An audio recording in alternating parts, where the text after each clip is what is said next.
successfully.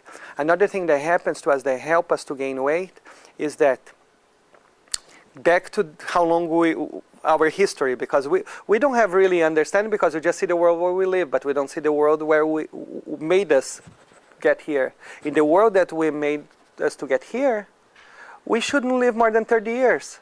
If you see the way we are engineered, when we start getting to our old 20s, we start getting old because our hair starts changing colors, or sometimes even earlier. Why? Because we're most in the real world where we have to compete with a dinosaur, running from a dinosaur with a 15-year-old guy will be the dinner.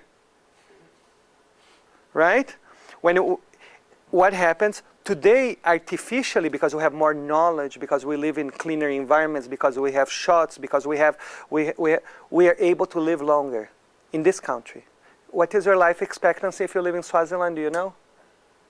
30 years old. I think 30 or 31 years old. By the way, the Prince of Swaziland is Jewish. He lives in Jerusalem and he's a rabbi. But if you live in Swaziland, your life expectancy is 30, 31 years old.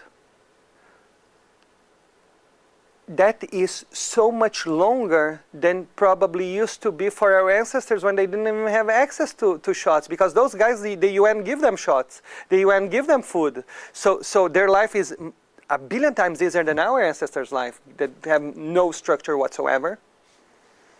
So our body starts shutting down when we got to this time. What happens? We start losing muscle mass. What happens when you lose muscle mass? When you eat food transforming sugar and go to 3 places. One of the places, that's the place that we really want to go, is in your muscles. Because when I'm doing this or I'm talking to you, I'm burning sugar. When it deposits as fat, you have to get rid of this first, then you can try to get rid of the fat.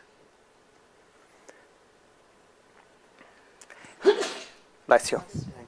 So it's very important to understand, this is a great part of what I try to explain in the book, is how our body really works, so we can understand, so we can make the right choices.